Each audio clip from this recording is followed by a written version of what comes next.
Hello, welcome to my live. Today is Wednesday, the 21st of January, and it's 6 p.m. UK time. And I should stay here for a couple of hours if there are people around who want to ask me questions about themselves. So I will stay up till 8 p.m. For those who don't know me, I'm a therapist and coach, and I use my free time to come here to give suggestions and recommendations to anyone who needs some help or who just want to discuss anything to do with mental health, therapy, emotional intelligence, mindset, mindfulness, human psychology, human behavior, and how we can enhance any aspect of our lives from those places by understanding the most fundamental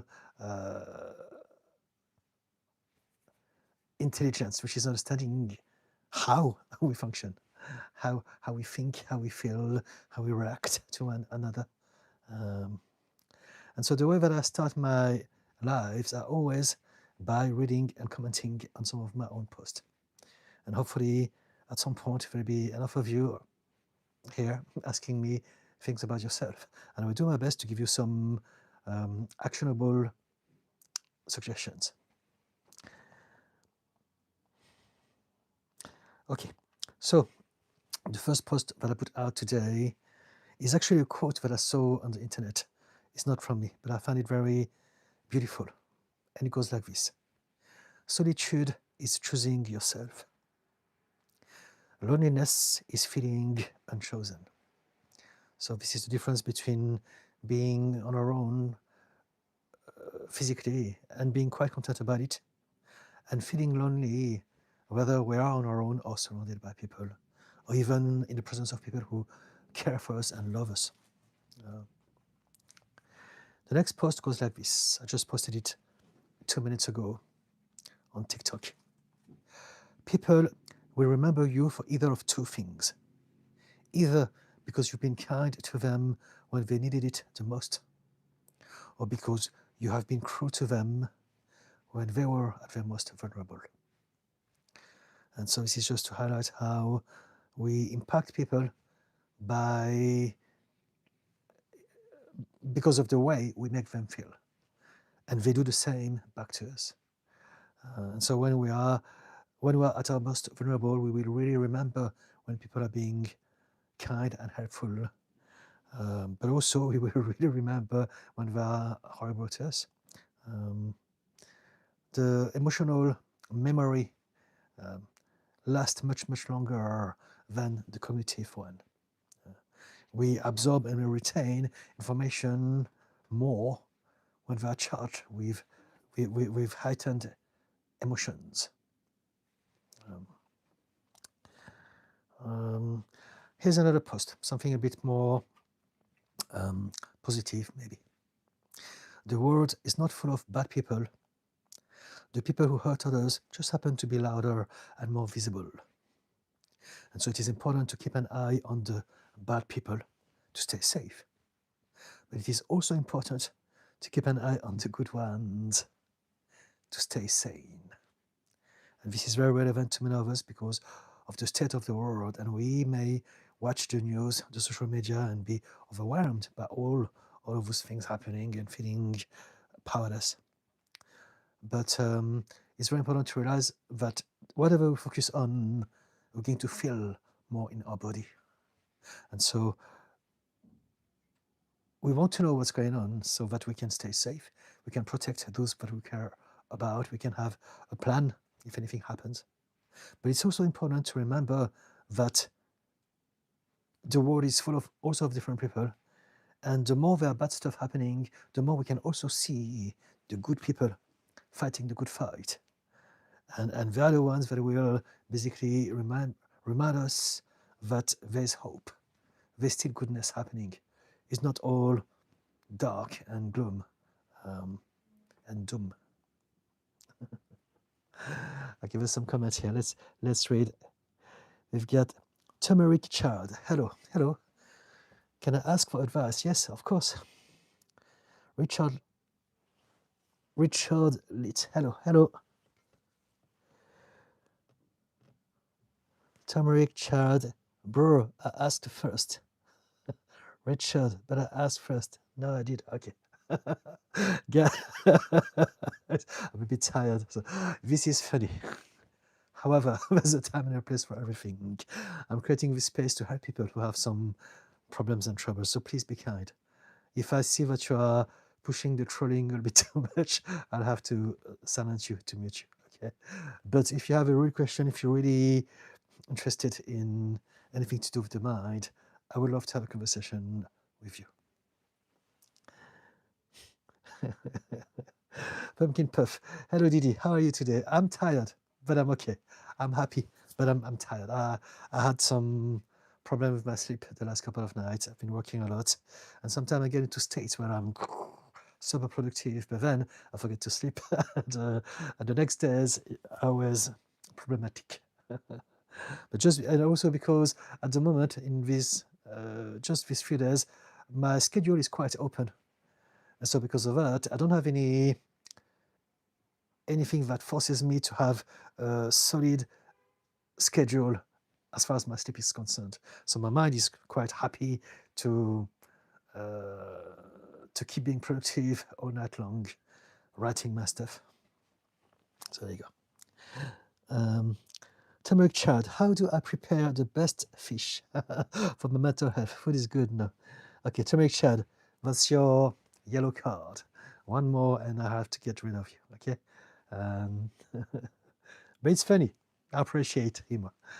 It's just that, with the time. Richard, 67, I don't know what it means. Anyone else? I don't understand what I did. I'm here to talk about psychology. I'm sure you understand what I mean. You know what? I'm here to keep reading some of my posts and commenting on them until there are some real questions. There's something. Richard, no, please don't. Turmeric Chad. Oh, sorry. Okay. Behave, guys, please. Kate meaning. Okay. Nice play on word. Hi, I'm stuck after a breakup and I just can't get out of bed and do things. I'm stuck on a loop. Okay, so I need you to tell me what is going on in your head. What do you think? What are sort of thoughts that are recurrent? Do you have a history of depression or anxiety? Do you feel overwhelmed? Do you feel lost and confused? Do you have any conditions? Tell me more about yourself, please, if you want. And that will give me a better idea of what to tell you. But generally speaking, if you don't want to share any more details about you, if you go through a breakup and we are suffering from that, it's not because of the breakup itself. It's because it's reminding us about something that we believe about ourselves. So if I have a belief that I am not lovable, if I have a belief that love is not available to me, if I have a belief that I can't trust people, people always hurt me, then when I go through the breakup, that breakup is going to remind me of that belief. And I'm going to feel it. Just 1 second, please.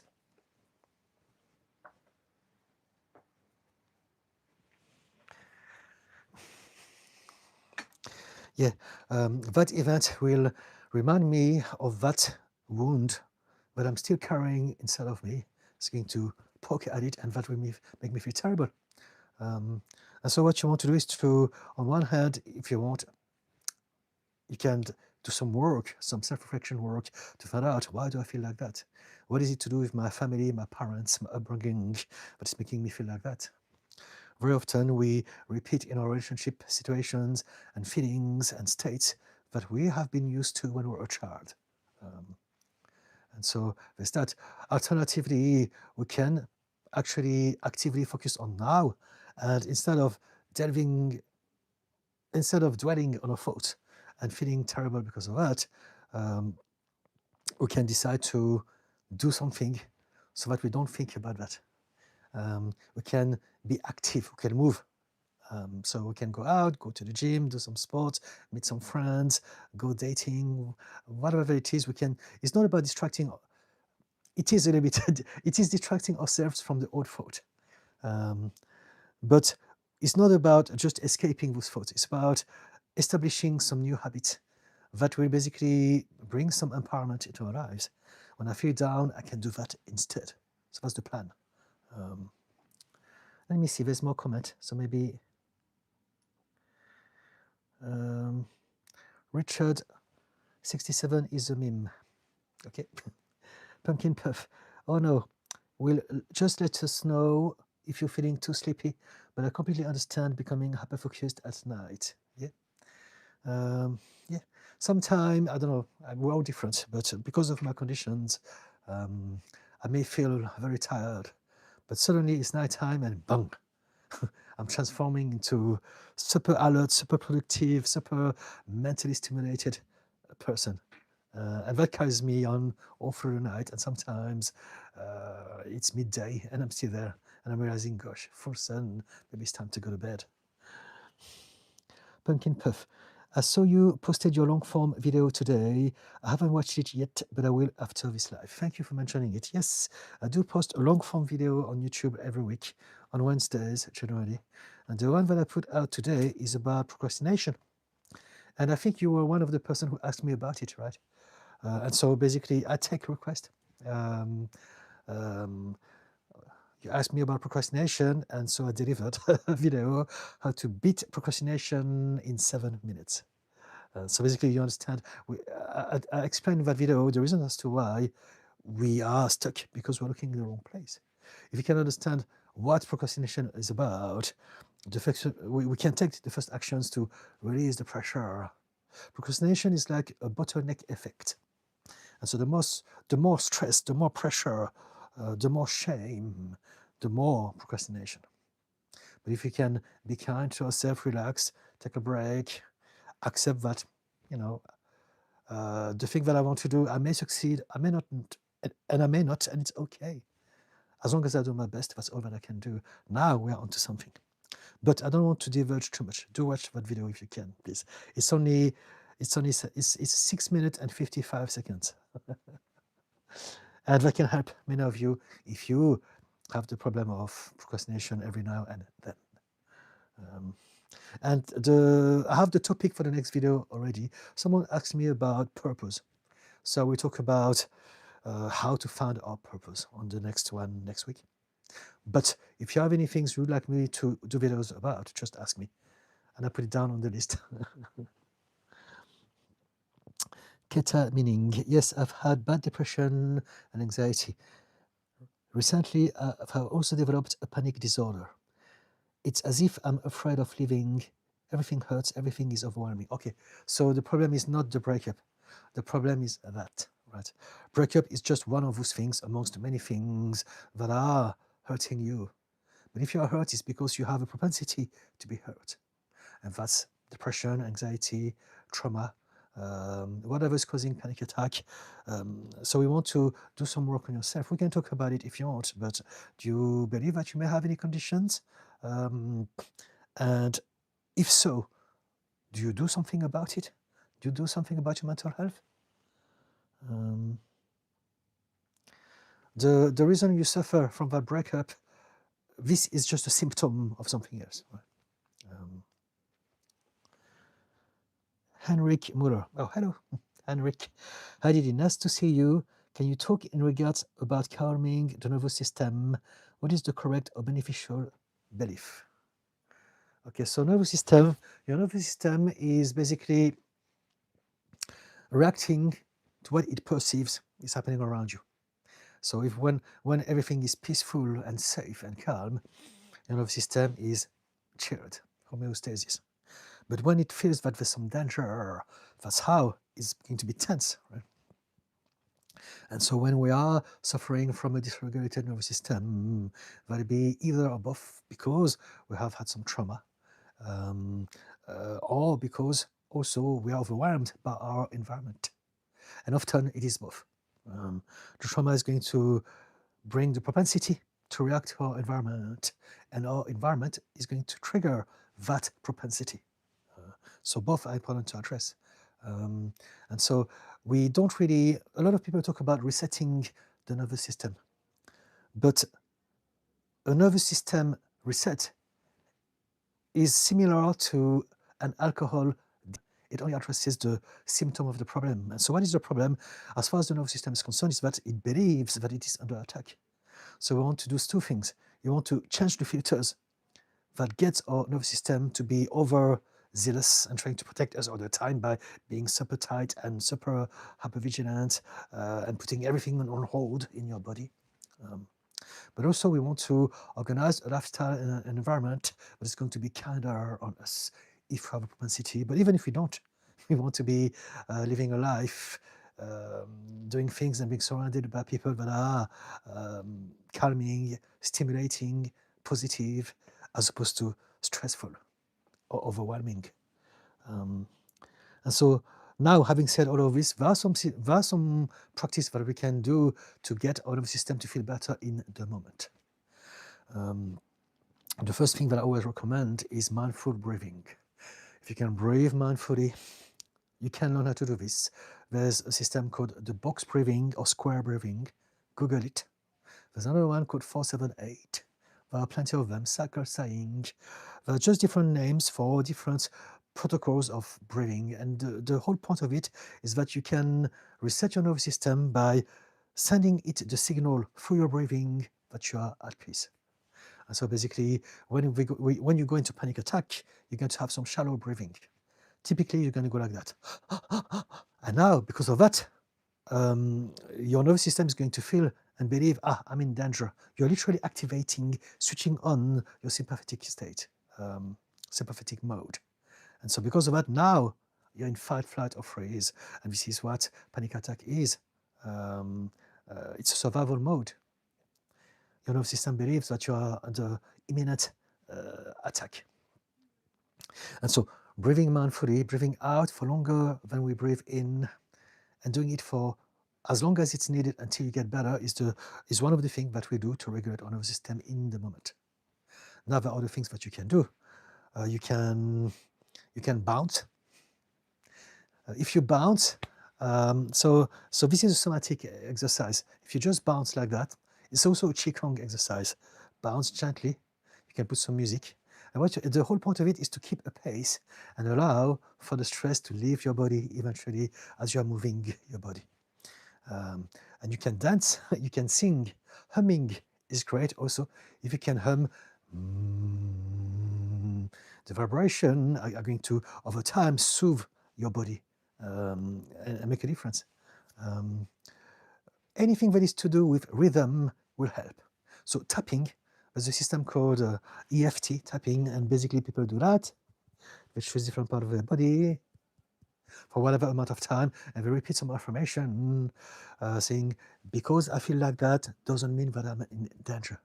Because I have a tightness in my chest doesn't mean that I'm going to have a heart attack or whatever. So check it out. There's a lot of systems, but basically people do that until they feel better. When they are tapping, they are reminding themselves. You can also hug yourself, touch your face. There's a lot of things you can do. But the whole idea is that you are bringing yourself back into that present moment by using all those systems. And there's also something very important that I just mentioned, rhythm. So walking is also great. Anything that involves rhythm is going to calm our nervous system because we're hardwired to equate rhythm with peace, which is why if you rock a baby, it stops crying. This is why if you live by the sea, the sound of the waves are going to relax you because subconsciously we're hardwired to feel, there's some rhythm happening, it's safe. And so bouncing, singing or humming or dancing, walking, you can do shaking, whatever you do. If you can do something with some sort of rhythm, that will help you reset your nervous system. And again, breathing mindfully. If you are a bit hardcore and you have the facilities, have a cold shower, a cold bath, or even, it's still cold now in the UK, I don't know where you are, but cold water on your face or your hand and your wrist, that can actually absolutely reset you as well. So try all of those things and see which one works for you. But there are tons of systems that exist to make you feel better in the moment. Stretches, yoga, Tai Chi, it's tons of things. And so find out, try all those things. Remember that all my live streams are to be replayed on my channel whenever it's fully uploaded by YouTube. So maybe tomorrow morning or tomorrow night, at some point that live will be available for you to replay. And so whatever that I said, you can retrieve, you can replay the video, right? So I don't need to repeat myself, basically. But there's not one better system. There's only whatever system works best for you at this point in time. Try all those things that I talked about, and there are more, but this already quite a lot, right? Yeah. What do you think about this? But having said that, all those systems will only make you feel better in the moment. If you still have the trigger, the filter that is going to make you feel like that, and you don't address that, you will get triggered again whenever you're going to face that cue that will press that button that will make you feel unsafe, that will send a signal to your nervous system that you're under threat again. Does that help? Pumpkin Puff. I've been all right the last few days. I've been trying to focus on understanding my feelings every day since we've talked. Okay, very good. Sometimes I don't seem to really understand how I feel, but I've been trying. It's a process. It takes some time. It may take a little bit of time. So be patient and explore. Explore this like it's a discovery, it's a journey, it's an adventure. So don't have any specific expectations of deadline. You know, go through that journey and see what happens. Have an open mind, an open heart, just feel, and eventually at some point, things will start to click. But very often things happen when we don't think about them, when we're trying to insist on them. Pumpkin Puff, feeling good today though. Okay, so very good. So that's a start, right? Something that you can do is to learn how to develop your vocabulary and try to understand better what would be the best name for that feeling. Pumpkin Puff, yes, I did ask for the video and I'm very excited to watch it. I am in a learning mood today, fantastic, and I fully believe you will really help me. Okay, thank you. Let's hope so. Maria Madsen, hello, proud, be respectful from Arizona. Hello, I'm not sure what you mean by be respectful, but hello, from Mariana from Arizona. Who are you? Oh, hello, who are you? Hi, Didi. Pumpkin Puff, I appreciate that you take requests for your videos, of course. Keta meaning, yes, it feels like this is just one thing adding to my underlying overwhelm. Okay. I have BPD, all right, okay, so that explains it. And now a panic disorder. I go to therapy and I'm taking antidepressants. I have problems with addiction, but try. Thank you for your help. Okay, we can talk about this if you want. I have borderline personality disorder as well. And I used to be addicted to class A drugs and alcohol for 38 years of my life. I mean, not for 30 years, up to the age of 38. And so we can really talk about it if you want. But, you know, if you are telling me that you are looked after, then that's it. You are on that journey, you are on that path. Just like many other people who are following what I do on social media regularly, and be kind to yourself and remind yourself that you are on that journey. You are doing something about it. But because you need to address habits of a lifetime, it's going to take time. So don't be too hasty. Take it one day at a time and accept that things do take time. As long as you keep going, as long as you are still working on yourself, things will get better eventually. We go through ups and downs, all of us, especially if we have baggage and conditions. But, you know, as long as you keep going, things will always get better at some point. The key is to keep going until it gets better. And sometime, before we get to better, we need to go through worse. So it's a long journey. But it's worth it. It's our lives. There's nothing else to it anyway, right? Henrik, very nice. Thanks. Fantastic. Thank you, Henrik. Mozi, what is RTT? RTT is the system that I use within my practice with my clients. It's called Rapid Transformational Therapy. and it's hypnotherapy on steroid. So we address problems from the core of it, which is our subconscious mind. Very often we think that we have a problem and we try to analyze it and rationalize it, and we don't realize that the problem is always emotional first and foremost. Everything starts with emotions, and then after that we create a narrative over that emotions. But because we've not been told how to feel, we tend to seek shelter in our head instead of feeling.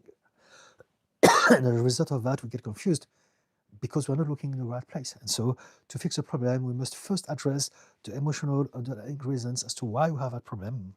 And then next, once we have addressed that, we can address the cognitive part of ourselves. So when it comes to RTT, we use hypnosis to go back into the memories of the past and change the emotional energy to do with the important sins of our past that have created the problems that we suffer from today. So anything to do with mental and emotional health, anxiety, depression, addiction, anger issues, low self-esteem, and anything else, it's all to do with subconscious blocks, subconscious filters, subconscious triggers. Everything is subconscious because the subconscious mind is the emotional mind and it's happening in our body, not here. So this is what we do with RTT. We start by addressing the emotional roots of any belief. And then once we've done that, we can learn how to also use that mind to upgrade our quality of life. I hope it makes sense.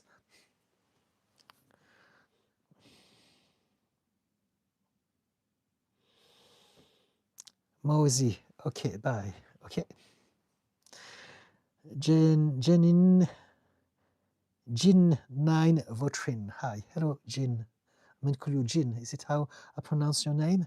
Keta meaning things take time. Thank you. Yes. See your journey like the Hobbit, the journey of the Hobbit. It's a big journey. Take it one step at a time. As opposed to, I want to get there. Focus on the journey, not the destination. And that will make it easier on you. Henrik, I'm learning a lot in here, also being aware of what I say and have more empathy. Thank you.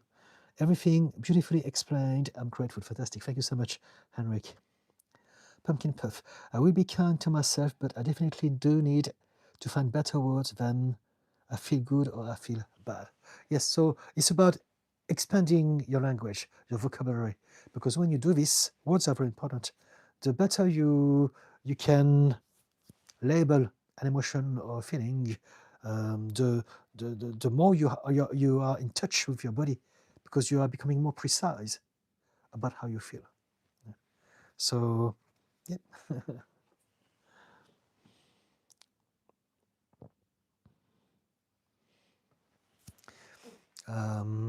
I don't know, instead of feeling, you can start with feeling good. That would be an easier one to start with. So you can feel content, you can feel satisfied, you can feel excited, you can feel joyful, you can feel, I don't know. That's the idea behind it. And if you feel bad, why? How do you mean? Do you feel unsafe? Do you feel tense? Do you feel resentful? Do you feel anxious? Yeah. The more you can develop your vocabulary, the more you will understand about yourself. Because also one of the things that we have with BPD is that we split. We think in black or white. It's either this or that. But as we are learning how to expand our understanding of anything at all, that's how we are expanding also our ability to look at anything else. Not everything is just black or white. There's many shades of grays, and there's a whole palette of colors. And so it's a 3D world. The world is not unidimensional. Valeria Gonzalez. I really like your videos. They keep me grounded. Thank you so much. Thank you. If there's anything you'd like me to talk about, just ask. Honey Tolparov, I always feel good when I hear you. That's very kind of you. Thank you. I appreciate it. Zero waste. I feel like I forgot how to feel joy. Okay, we can talk about this. It is true that we do forget about it. And it's all down to some belief.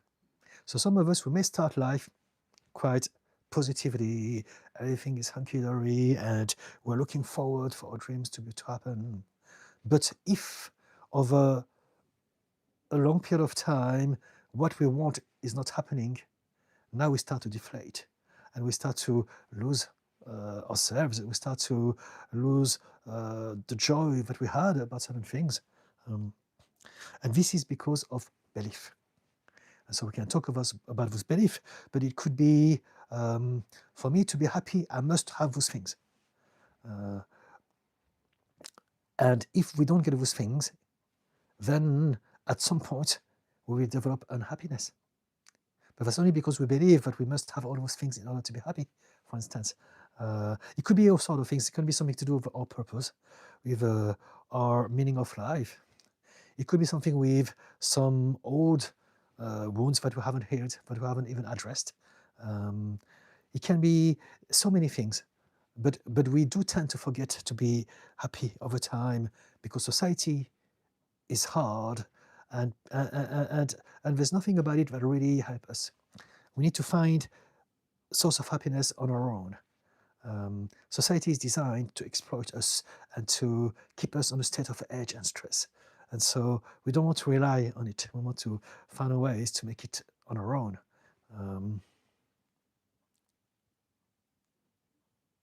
So yes, would you like to talk about it? There's something called adenonia. I don't know how to say it. Adenonia. Let me, pardon my French.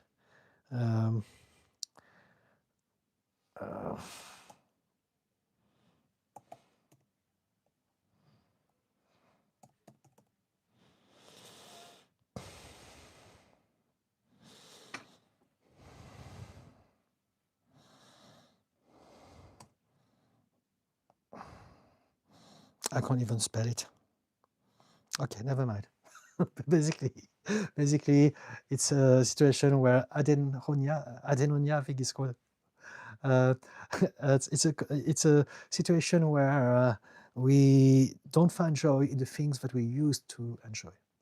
So if we're going through that, we need to really stop whatever we're doing and start to reflect and find out what is it that, why we are keeping on going in that direction if it's not working for us. A lot of things that we do out of habit.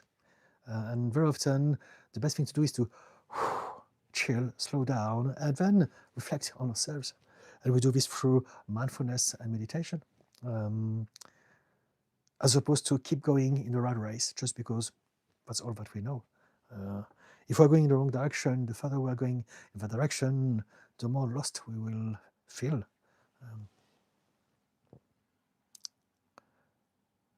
So zero waste. Are you happy with what you do in life? Do you feel connection with people? If you want to talk about yourself, Pumpkin Puff, how do you know when we are seeing in only black and white versus clearly thinking? We don't. It's a very good question. When we don't know anything else than what we know.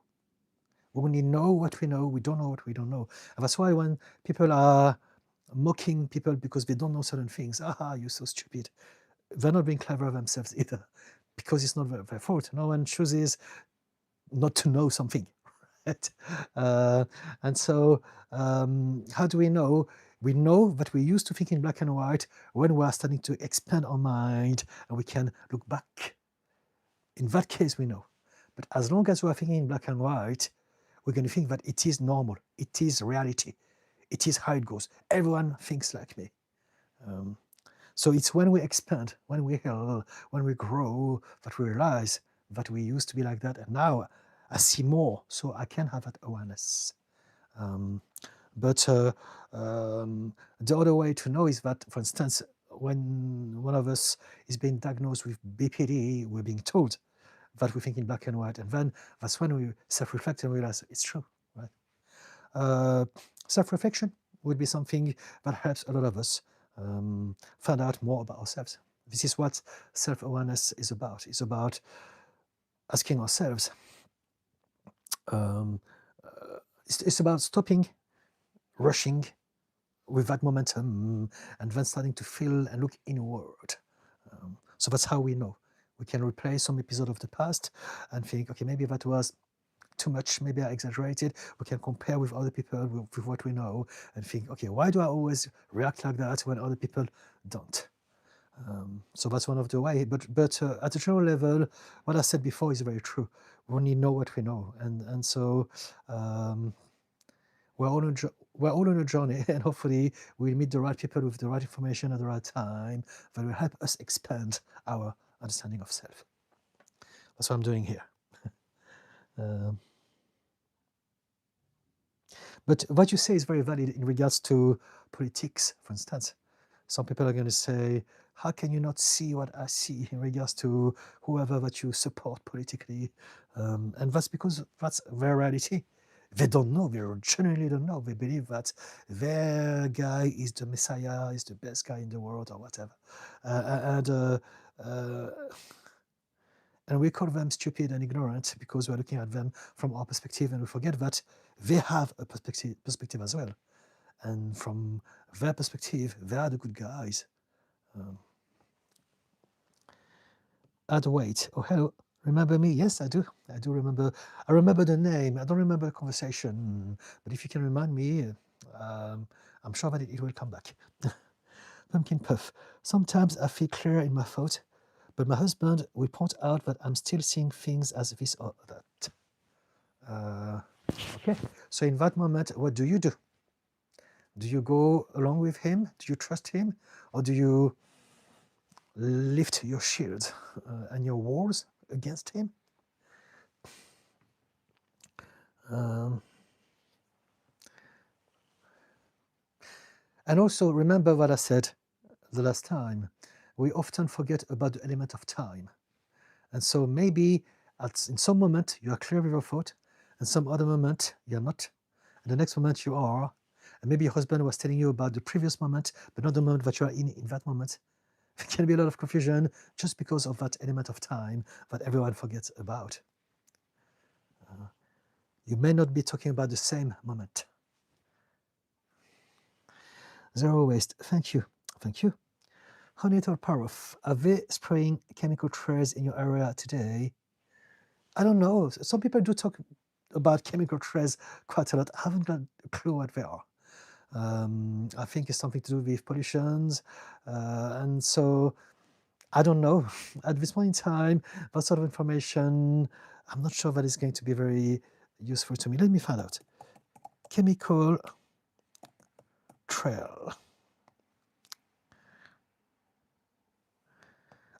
Chemical trail or chemtrails refer to a debunked conspiracy theory claiming that long-lasting aircraft condensation, okay, I get it, actually sprays of secret chemicals. So based on that, it says that it's a conspiracy theory. I don't know if it is or not, but I don't want to go in that direction. I'm here to talk about mental health and psychology, not to talk about whether a belief is true or not, right? And so in regards to your question, are they spraying chemtrails? I haven't got a clue, and I don't think it's something that really is something that I want to talk about. If you are concerned by it, we can talk about you and how and why you feel like that, right? But I don't believe that the topic of chemtrail is necessarily something that I would be any good at anyway, because I don't know about. Who are you? Hey Didi, how do I learn who to trust? It's a journey. You need to learn how to trust your intuition. You don't need to trust people. You need to trust your intuition. So you need to reconnect with your body and know what intuition is. Very often we have thoughts, and we think that thoughts are intuition, and it's not. Intuition is a sense, it's a feeling for something that is very sharp and very clear. It's either right or wrong. That's it.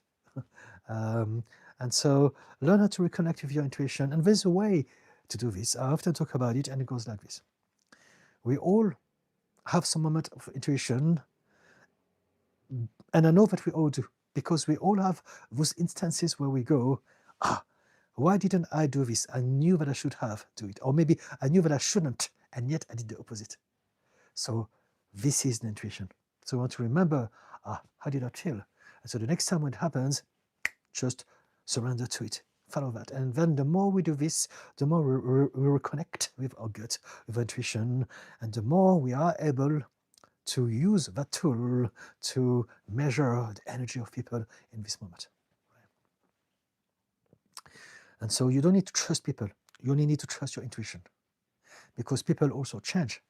And so we don't want to believe that a person is going to be always like that. There's millions of parameters as to why something different could happen. But we can trust ourselves. If you trust your intuition, you trust your own power. And so it doesn't matter. Maybe someone is nice to me today, and then the next moment they're going to be mean. But it's okay. Because if I trust myself, I can say, no, you don't treat me like that. And just like that, it's sorted. Right, that's it. If we trust people, it's because we believe that we are at the mercy of them. But if you trust yourself, then you don't need to trust people. You know that you're going to be all right. You are intelligent. You have senses. You can capture energies. You can feel people, and you can know what to do within each moment if you trust yourself. It's like that fantastic metaphor that I use all the time. It's like the birds on the branch of a tree. The bird doesn't need confidence because the bird doesn't rely on the strength of the branch.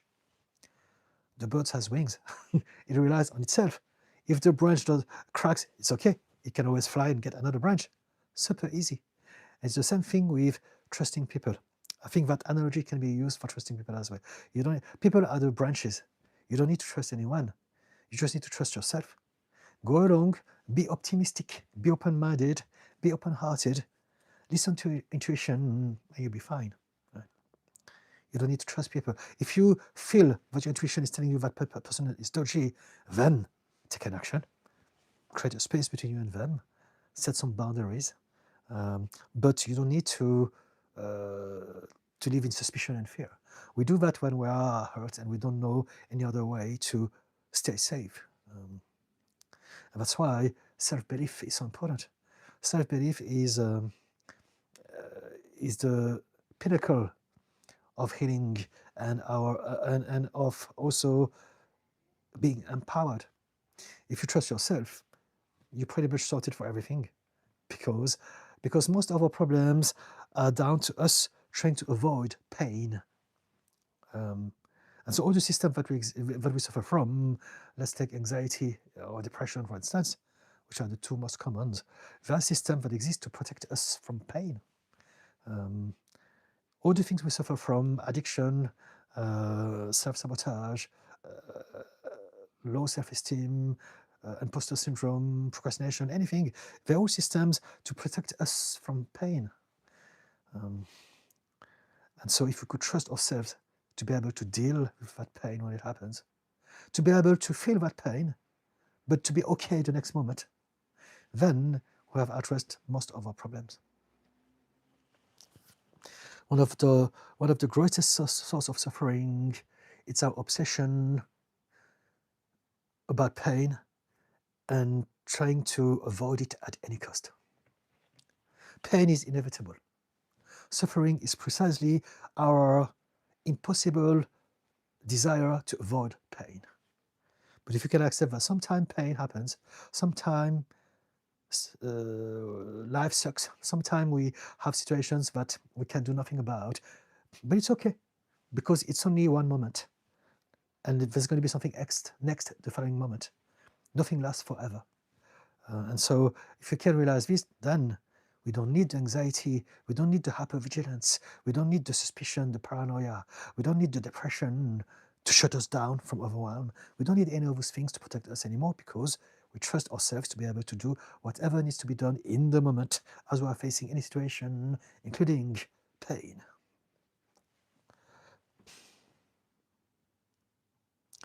Does it help? Thank you for the little heart, whoever that was. Zero waste. Most every interaction with people is some serious conversation. I appreciate your answer. I'm working on solutions. Okay, okay. Dark, thank you. Dark Angel. Hello, Didi. Hello, Dark Angel. Lindsay Richards, are you doing any conference in London? Not at the moment. I used to do some years ago, but I'm not. But if there was any company that would invite me to do some presentation, I'm happy to do this. I used to do that a lot. In 2017, I think I did 50 of those in a year. I was all over London, and so yes, if you have a company and you'd like me to organize a talk about any topic at all, I'm happy to do this. Dark Angel, hello again. Pumpkin Puff, I fight with him about it, to be honest, unless I can genuinely see and understand his point of view. Okay, so when you fight with him, so there are two elements. There's him and there's you, right? Nothing is ever just this or that. So when it comes to relationship, it's always two people being involved. You both have power to influence that situation that is happening between the two of you. But you'll only have 50% of it also. And so it's about you both realizing that you can be in a state where you're going to see the other person like the enemy, and you must protect yourself against that person. And so basically what I'm trying to say is that for you and him to be on the same, to be aligned, you need to be both in a state where you are both at peace, open-minded, and being able to see each other through the lenses of love and compassion, as opposed to through the lenses of protection. He's trying to tell me off or to belittle me again. He never sees me, he never gets me, no one gets me. And he may be thinking the same. He's being stubborn again, he's doing it on purpose. And we must realize that we never do anything on purpose. We're just reacting based on the program that we have that is triggered by that specific situation. And so it's about learning how to communicate. There's no right or wrong, I don't know. I believe that it's both of you anyway, right? You both need to learn how to speak to each other. And most importantly, before even speaking to each other, you must remind yourself how to look at each other. Which state you must be when you want to have a conversation. So we can be either back into that emotional state, the child, and we get to react the same way the child reacted to the sort of situations. Or we can breathe, go for a walk, bounce, shake, have a cold shower, hum, whatever it is, reset our nervous system, as I talked about to Henrik at the beginning of this live stream. And then eventually when we are both in a physical state that is peaceful, then we can access that part, the rational mind, the adult's mind, and we can remind ourselves, okay, who am I? Who am I talking to? What are we trying to achieve together? And that's when you can talk openly and suggest constructive criticism, as opposed to react emotionally, because we feel that they are, again, judging us. I hope it makes sense. Pumpkin Puff, that is a good point. Sometimes it's like that where we are talking about different points in time. So yes, so this is the element of time as well. So something yes. Yep, I'm glad you appreciate this. Lindsay Richard, I was going to do physiology at university, and did you mean psychology or physiology? I think psychology, maybe. And I am high, yes, like energy. So still from Lindsay. Who are you? Why did I do this? Exactly, I have that afterwards. Okay.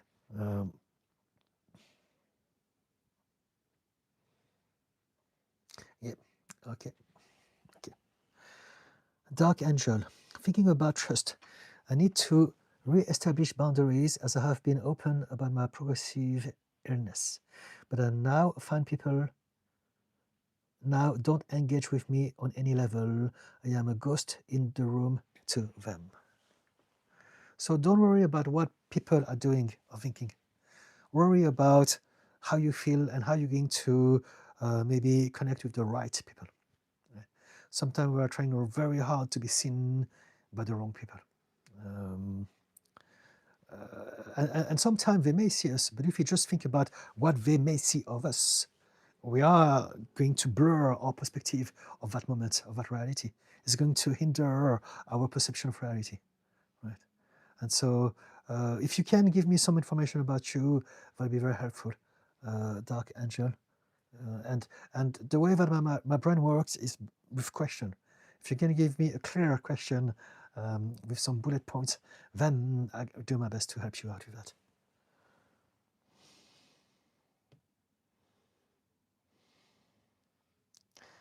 Lady White. Hello, Didi. Hello, Lady White.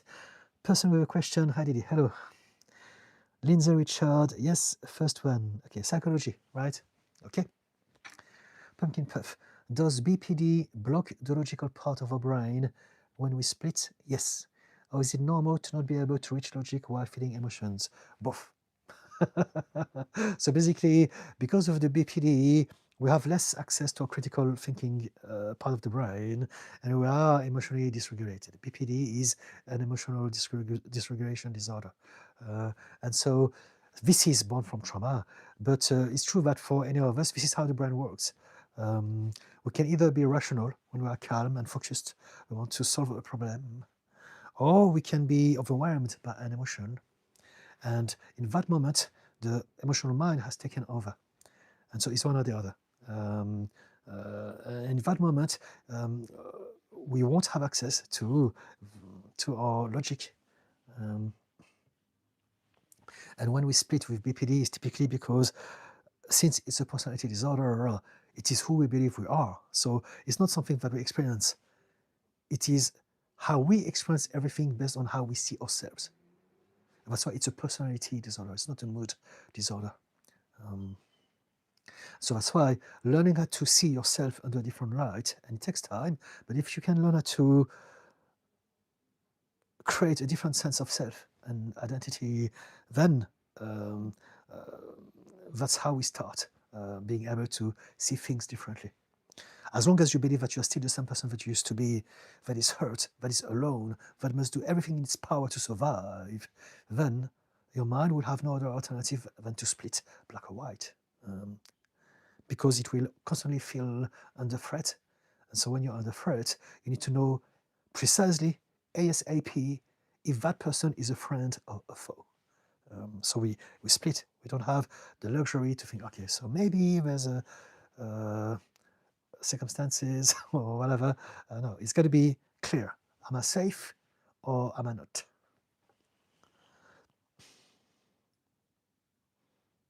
And so when we are not safe, we're on a survival mode, and in that moment, we're going to be hijacked by our emotional mind, which operates on some old systems that we were born with, and they are called emotions. Anger, fear, aggression, all of those energies, they exist to protect us. This is what have kept us going for zillions of years. It was a good system until we have developed an intelligence, frontal cortex. Now, because we have that intelligence, we don't need those anymore. We can use our intelligence.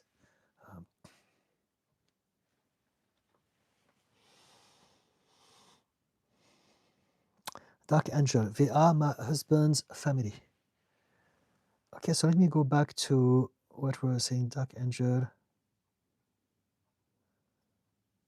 Ah, okay, I get it. You're a ghost to them. And so we can't change them, but we can work on how you feel. If they are your husband's family, they shouldn't matter to you. They're not you. They're not your family. They are your husband's family. They're just people.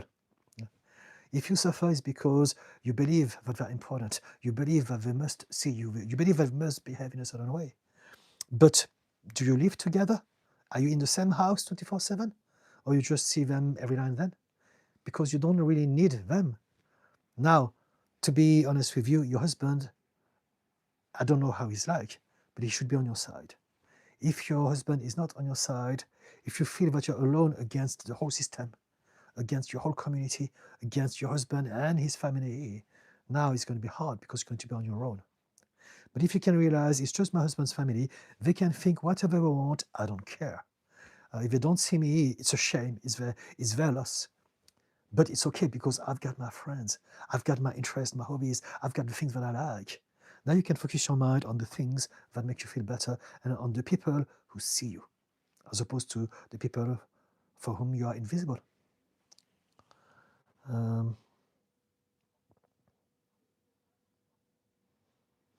Pumpkin puff.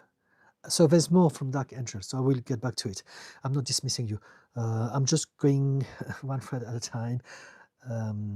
So before I get back to you, Pumpkin Puff. So emotional dysregulation is what causes the super intense emotions, which further fogs our ability to rationalize thoughts. Yes, but it's not just this or that. We want to find out why you are emotionally dysregulated. And so why are you emotionally dysregulated? It's because you have grown up in an environment that was unstable, and your brain adapted to that chaos. So your brain had to basically learn how to protect yourself because no one else was back then. So now your brain is always on the lookout for bad things. So that's why we are dysregulated. Again, as I talked about at the beginning of that live, we have a propensity, a sensitivity to something, and then there's the environment that is going to trigger, activate, and aggravate that sensitivity. Dark Angel. Basically, when out in public, people feel the need to ask what I've done to myself. If I explain I have a progressive disease, they don't get it and shrink away. They just ignore the question. You learn how to be at peace with that.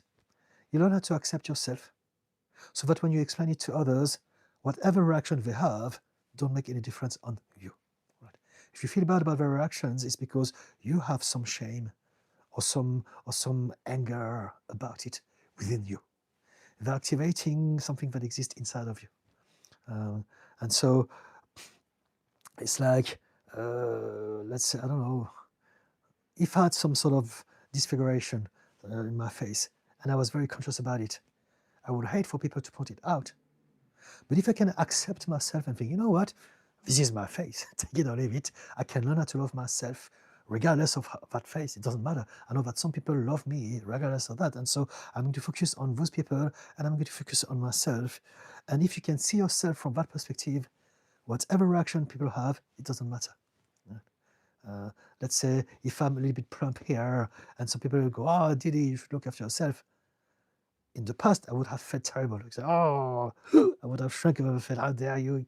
I might get angry and say, oh, no, you fat, I'm not fat, or whatever, something like that. But now I love and accept the whole of myself. So I'm like, it's okay. If you don't like it, it's no problem. I like it, my husband loves it, and we're happy, and that's all that matters to me. When we had dogs, my dogs love it because they could sleep on my belly, and it's all good. And it's the same thing with your state. Accept that this is who you are, and you have a lot of good things about you. And whatever others think about it is none of your concern. It's only the projection of their own realities, of their own insecurities, of their own fears. Or maybe they just don't know how to deal with that. A lot of people, they're generally kind and they want to come across as kind, but they don't know because they never come across that. Look at people who are very, very different. People are not necessarily, not everyone is cruel. But sometimes people don't know how to deal with things. If they meet someone that is different for the first time, someone that looks different, someone that is, I don't know, who's got cerebral palsy, someone who has got dwarfism, someone who has Down syndrome. If you have never met people like that, we don't know how to deal with these people. We don't know what to say, what is right, what is wrong. And so maybe there's that as well. But if you have some shame or some part of you that you don't accept, then their awkwardness may be interpreted in your mind as invisible or being aloof, being cold, being inconsiderate or anything like that. And so, yeah, learn how to accept yourself and be comfortable with telling people, this is what I have.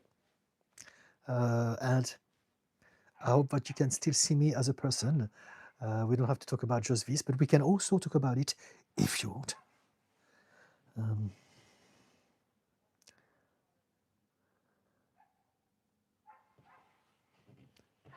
hope it helps. I'm reading your comment. They don't get it and shrink away. If they don't get it, also accept that some people will not get it, right? It's not about ignoring the question. It's about how you feel about anything at all. And the energy that you send out there because of how you feel in the first place. I hope it helps. Let me know, Dark Angel. Shoni, hi, what is mesmerism? Good question. I know what being mesmerized means. Mesmerism. So, mesmerism is named after Franz Mesmer, 18th century pseudoscience proposing an invisible energy, animal magnetism flowing through all things. Okay, it's something very specific. I didn't know about this. So that's interesting. Which could be manipulated to heal illnesses by inducing trance-like states similar to modern hypnosis. Ah, okay. Hypnosis is one of the tools that I use, often through touch, eye contact, and group seance, later evolving to describe hypnotic fascination or irresistible appeal. So I don't know about that protocol specifically, but I'm reading about it right now. And so it says that there are some pseudo-scientific route. But again, a lot of things, and again, AI, Google is just one source of information. It's not the truth necessarily. So I believe that maybe some people may be using it in a way that is productive and helpful, and maybe some others don't. So it's like the same with everything. But just based on what I've read, it's a protocol in Paris. It's a protocol that involves hypnosis and energy, and so yeah, that's what it is. Pumpkin Puff, BPD brain just prioritizes safety? Question mark. Yes, all of what you said makes sense. Yes.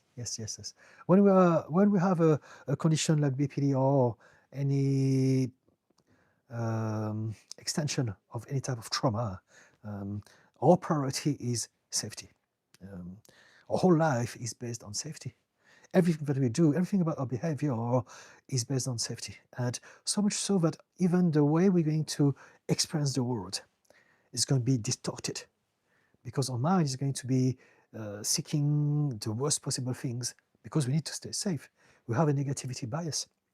And so because of that, we tend to be paranoid. We tend to see and hear things that are not there. Our mind is making these things up. Did you say that? Is it what you mean?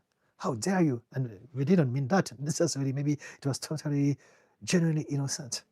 But we're going to take it personally because our mind needs to be on the lookout for the bad stuff. So it's going to have a negativity bias and assume that everyone is there to get us. Everyone is there to hurt us. Everyone has got some plans and they're waiting for us to trip and to laugh at us or to mock us or to hurt us in any way. So yes, yeah. BPD brain is absolutely paranoid. Wilma, hello Didi. Focus on love when fear energy is attacking my mental space? Question mark. So let me try again. Hello Didi. Focus on love. Dot. Period. When fear energy is attacking my mental space. So you're asking me if you need to focus on love when you feel fear. Well, it depends. What do you mean by fear? Because there are big words, and I'm not sure how we can apply this practically. If you're having a panic attack, I'm not sure how love can be applied in that context. What do you mean by this, Wilma? Do you mind clarifying this for us, please? Pumpkin Puff. Doesn't everyone's brain also prioritize its safety even without a trauma? No. So this is the thing. We have two states. We can either be in a state of survival or we can be in a state of growth. We come into this life to grow, not to survive. But if we've been traumatized, we believe that we are constantly in need to survive from everything. And so basically, when people are happy, balanced, if they don't have any baggage, they're focusing on growth. They're exploring their life, exploring their relationships, they're exploring their spiritual belief, they're traveling, creating stuff. And this is what life is about. And so we can only be either in a creative mode or in a survival mode. Um, and sometimes we fluctuate, right? It's not just, we're not, but if we have trauma, if we have a condition, we'll be more often than not, and for some of us, it can be constant on a state of survival. There's going to be some little windows, opportunities of growth and creativity, right? But the majority of our thought process and experience are going to be of surviving. And it's not everyone. If someone who is happy is facing danger, they will focus on safety. But if not, they're not. But I've got to say that most people have some baggage and trauma. And that's why most of us live with stress and fear and anxiety. It's not normal. This is the result of society that wants us to stay in that state so that it can manipulate us. If we stay tense and under pressure and stressed out and anxious and worried, now, remember, you have less access to critical thinking. And so this is how the media, the government, the politicians will make us believe anything. The historians, the doctors, many of them, will make us believe anything because they have an agenda to promote.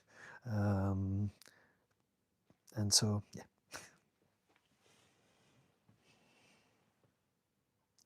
Pumpkin Puff. Sorry, I'm thinking about this for the first time and was just curious why it's so different from what people consider normal. There's no such thing as normal. It's a myth. There's no such thing as normal. There's a handful of exceptions of people who are genuinely happy and at peace, but they are very much the exception. The vast majority of us, we suffer from society itself.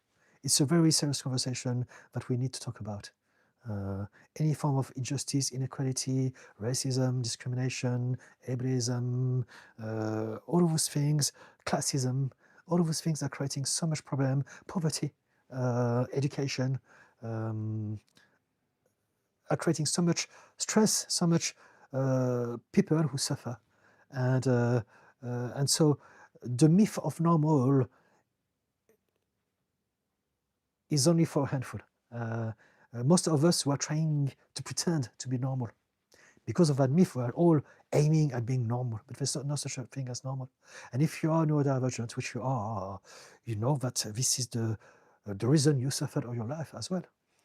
Because everyone told you that you were bad, there's something wrong with you, instead of trying to understand why you ended up like that.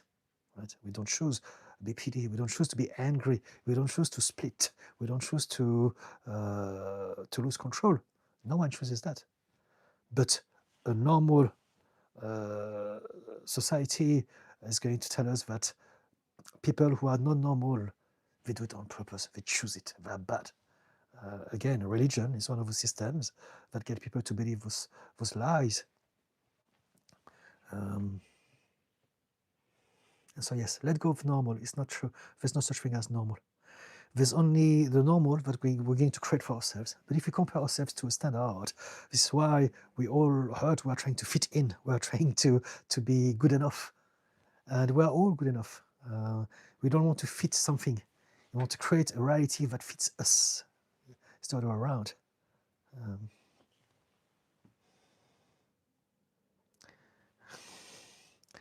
Didona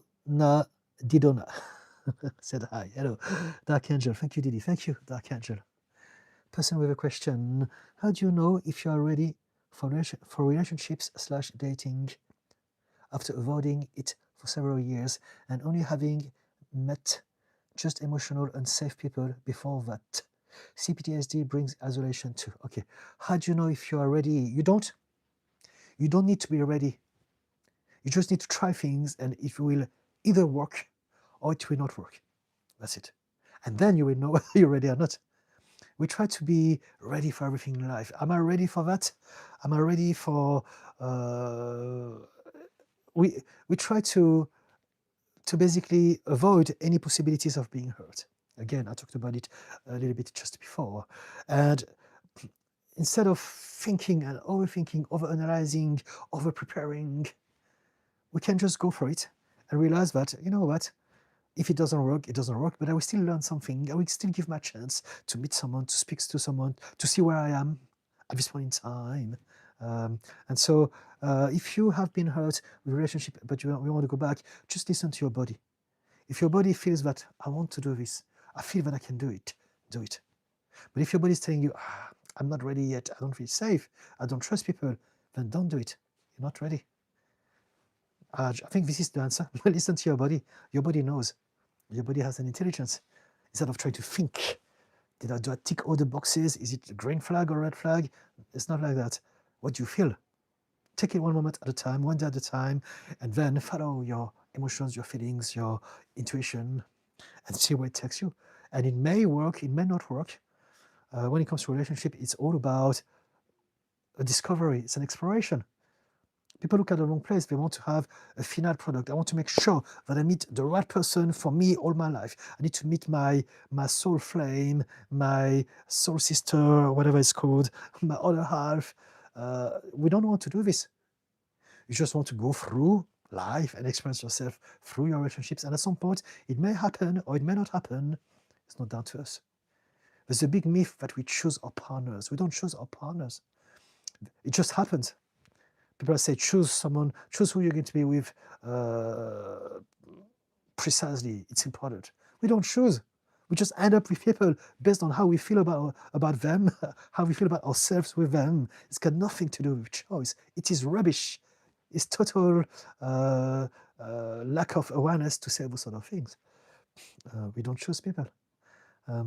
We are with people based on where we are within our own journey. and they are the same to us. It goes both ways, right?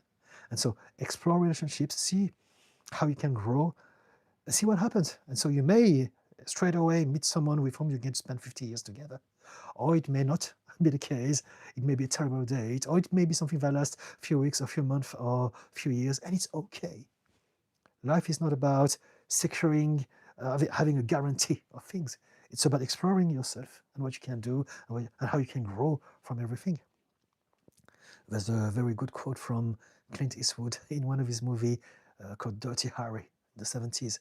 And he says, if you want a guarantee, get yourself a toaster. It's pretty much this. We can't have guarantee.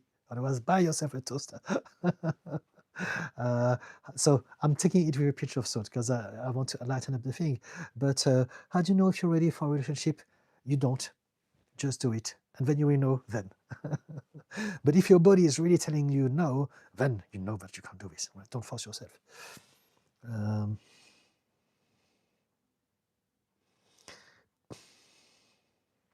And we can talk about CPTSD if you want, and isolation. If you've been isolated because of the CPTSD for a long time, it's going to be weird because your brain is used to you just being with yourself. And so you need to gradually expose yourself to meeting people again. You need to remind yourself how it is to be outside, how it is to speak to people, how it is to be yourself. I know that we can forget this. I forgot this myself. After the pandemic, I didn't know how to, I was like an alien. I didn't know how to behave with people anymore. And so, yeah, gradual exposure, expand your comfort zone little by little, and eventually you'll be all right. And also, nothing is definite and nothing is serious when it comes to a relationship, as long as you're safe. Jake Polo, can ADHD be confused with social anxiety? Everything can be confused with everything else. There are tons of wrong diagnoses that are done all the time, and some people believe that there's something for years and we find out they're not. Or maybe they have more than one situation, comorbidities, like me. Or maybe they still have it, but it's not expressing itself in such a way because of X, Y, Z. The mind is very intricate, and so it's possible. Now, there are some specific boxes to be ticked to have ADHD, right? And so it depends. There are some overlapses where people can actually indeed mistake ADHD with social anxiety. But there are some specific things with ADHD that may not be found in anxiety. And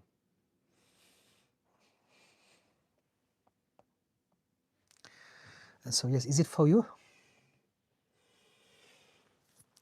Or is it because of someone that you know, that you may suspect of not having ADHD? The best way to do this, to go about this, is to go online and check social anxiety and ADHD, and what are the symptoms. Typically, there's like a collection of boxes to be ticked, and if you do a minimum of a certain amount, you know that you are potentially on that spectrum. Jack Pro, okay, there's a blue emoji, pumpkin puff. I have a whole condition because of people who think they are normal, but they aren't even normal. That feels like BS. No one is normal. People who are really fixated on normality are people who actually suffer from something. They need to have certainty. So they have a problem. They don't realize that they are utilizing the pretext of normality to mask their problem. But basically, it's a form of anxiety. They need to have some certainty in their life. So there's got to be a normal, so that we know what to do to belong to that normal, as opposed to be an outcast.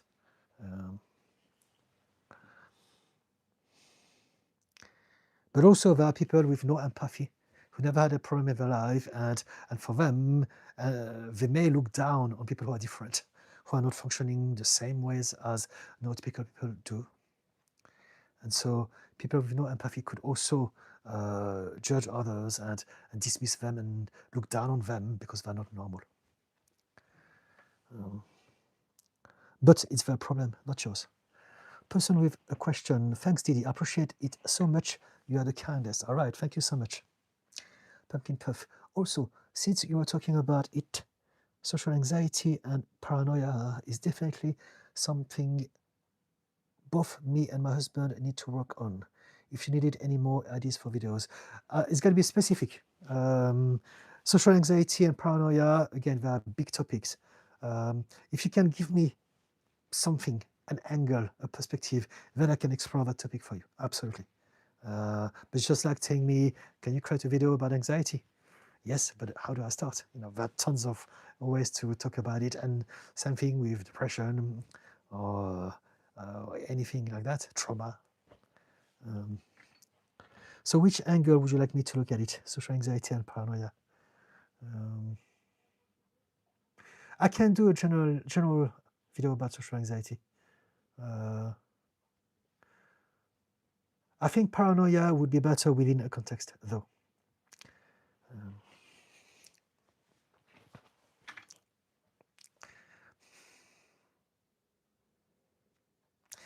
I'm coming to the end of the thread for the first time today, so I'm going to have a sip of tea until I have more questions and comments, maybe.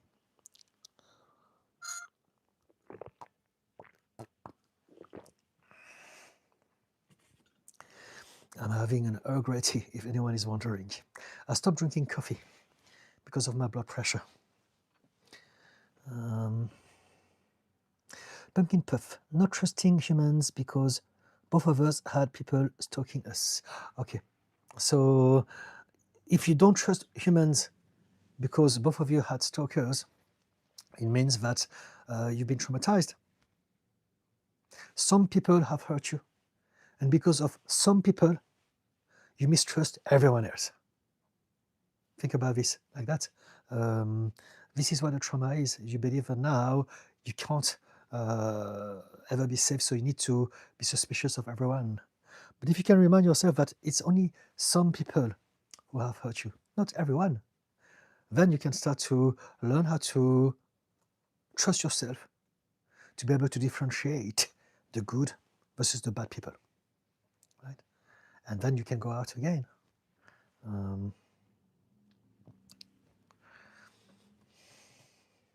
It's very interesting that you are telling me that both you and your husband have that sort of trauma.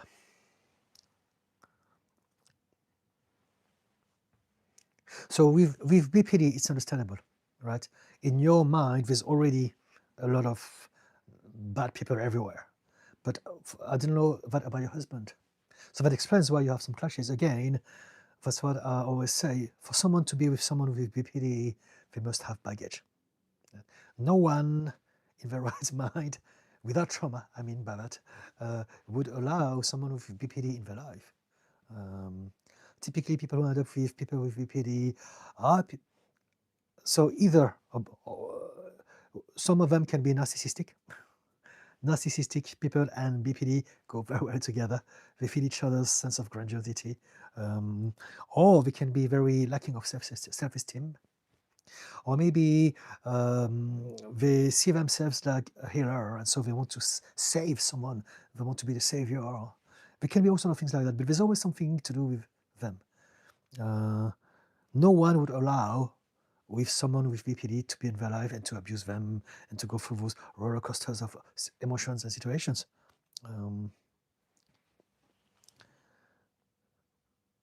So it's quite important for both you and your husband to realize this, right?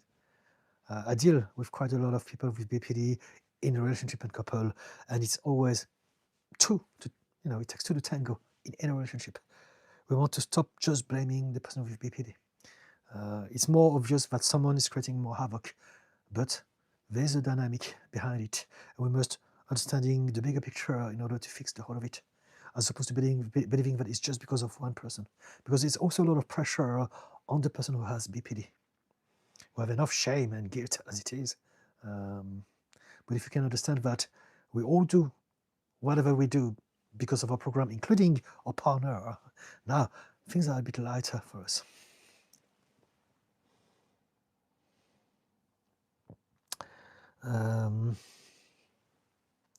So yes, not trusting humans because both us had people stalking us. Okay, Pumpkin Puff, I guess I'll think about it a bit more to give you a specific answer. Thank you. Thank you. Deva, why do I still try to chase relationships I know aren't good for me? Because this is what your mind believes is safe for you. If we grew up, let's say, in an environment as a child where love was not available, if we were neglected by our parents, if we were always fighting, if they were narcissistic, if we suffered in any way in childhood, we may develop the belief about ourselves that love is not available, that a long, happy, easy relationship is not available to us. Some people, they may have it, but not me. I never had it. My family never showed any sign of it. We don't do this in our family. And so if you believe that about yourself, when you're going to go and meet people in your adulthood, you're going to attract the people that fit that narrative. And so typically, you will attract people who are unavailable, either because they are with a partner already, or unavailable emotionally. You will meet people who are difficult, who are problematic, because your subconscious mind knows that those people will never give you a long-lasting, easy, and happy love. It's going to be for a fight. And so that's why your subconscious mind is choosing those people and allowing them in your life as opposed to other people.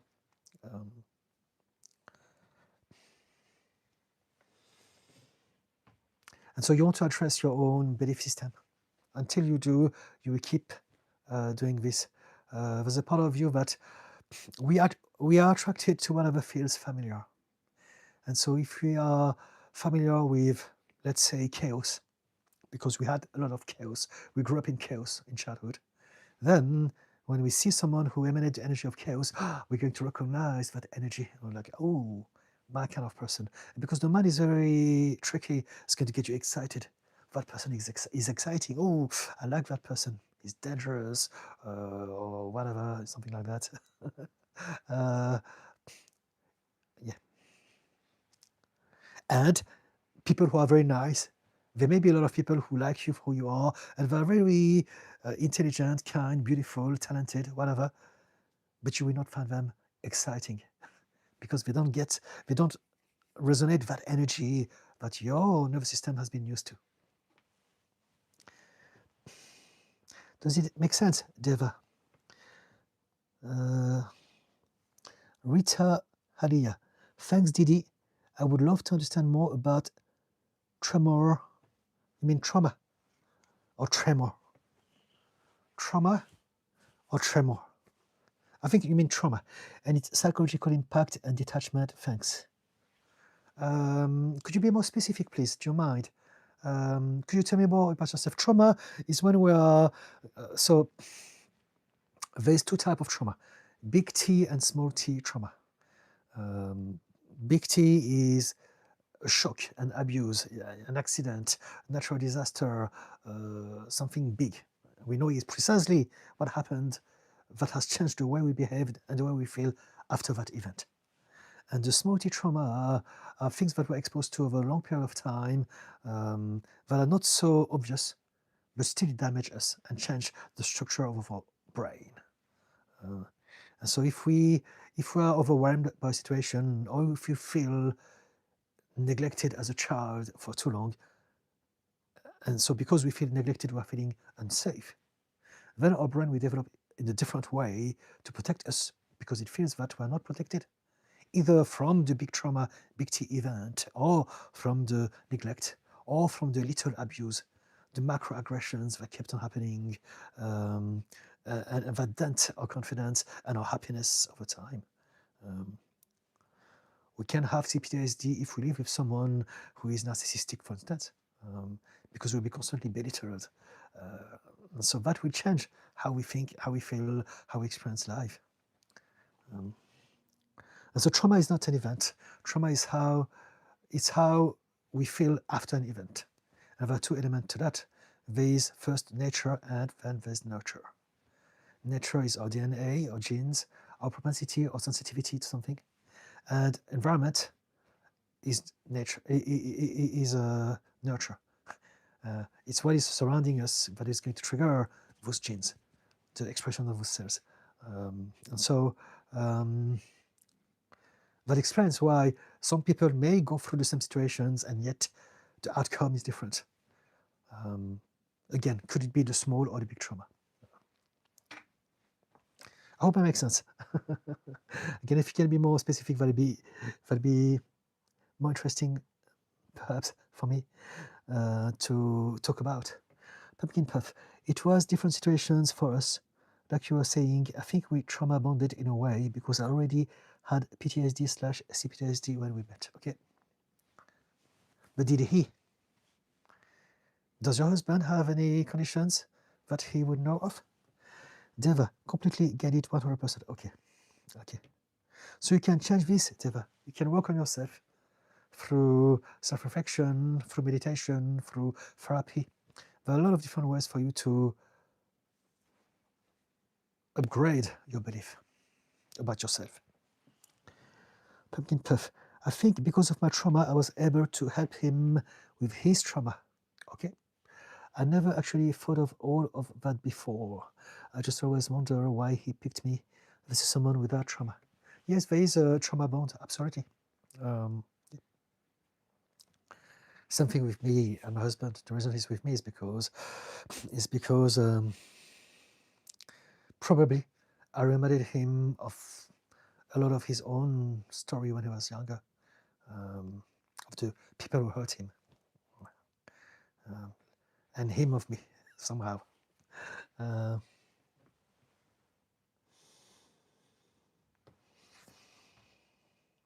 Pumpkin Puff. Now you have me thinking. Very interesting. Okay, good. That's what I'm trying to do here. Get people to think and expand their self-awareness. Rita Aria. What I mean is like working in high intensity war environment and while long periods of exposure, its impact and how to reset your mindset to normality as a humanitarian work. All right, okay. So we are talking about heavy duty stuff, right? If you are working with high intensity war environment, is it for you as a worker or for the people that you are working with?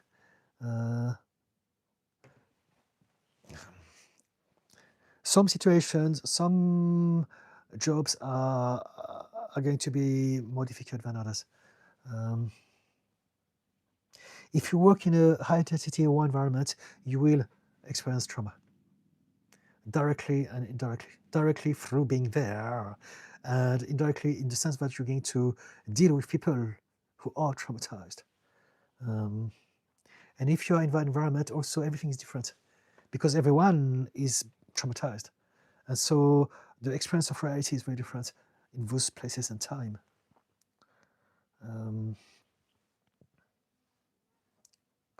Its impact on how to reset your mindset to normality. So you don't reset your mindset. Trauma is happening at an emotional level. It's your heart set that needs to be reset, right? Mindset is what you think. Your heart set is how you feel. 95% of your mind is emotional. It's your subconscious mind. And so when we get traumatized, it's because we are overwhelmed, so much so that your nervous system is going to be dysregulated. So this is physiological, right? And it's dysregulated when we are overwhelmed emotionally, which is also physiological. Emotions are happening in your body. You experience emotions because you feel things. They may be triggered by some chemicals produced by the brain, but you still experience emotions and feelings through your body. And so you want to reset how you feel first and foremost. So I talked about it at the beginning of this video, how to reset your nervous system as it happens. But when it comes to addressing the triggers, the reason as to why you keep on being triggered after that event, I assume that you mean maybe you went to a place and now you're back and you want to reset, right? It depends. There's a lot to do about it. We can talk about it.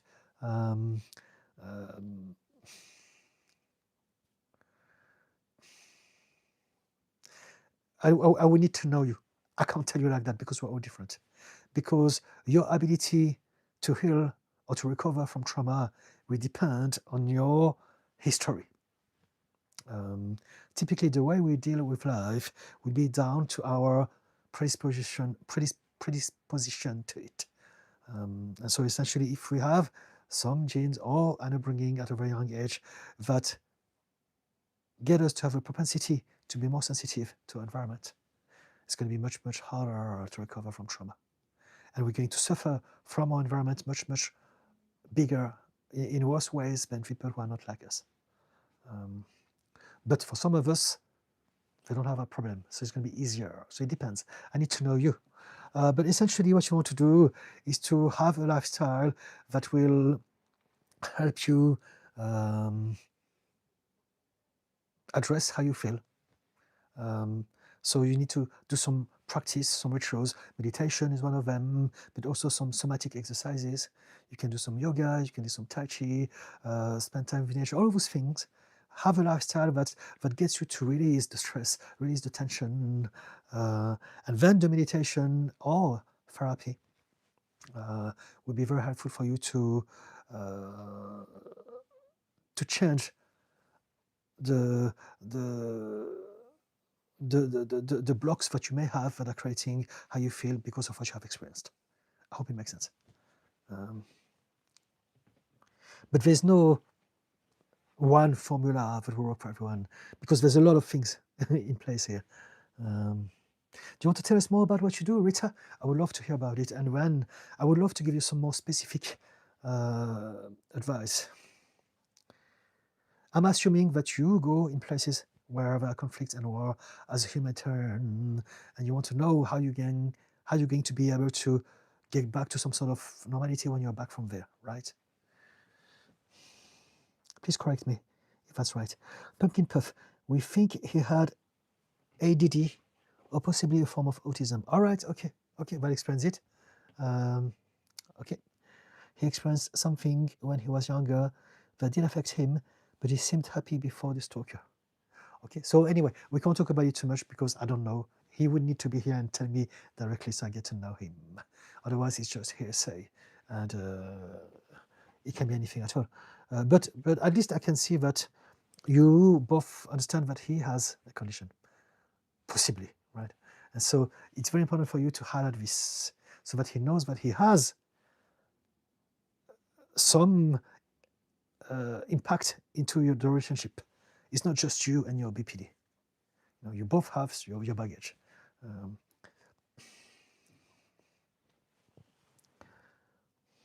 Rita, as me, as a worker and my colleagues. Okay, so tell me more about you. How long have you been back? And how are you experiencing what you've been through? How is it impacting you?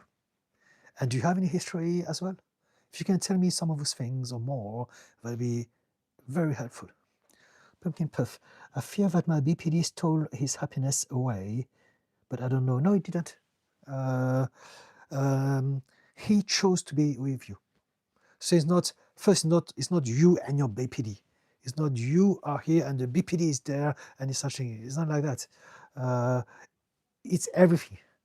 It's life, it's his past, it's your relationship, it's your outburst, but it's also his responses to the situations. It's all of those things all together. I want you to let go of the burden of thinking that it's all because of you or your BPD, right?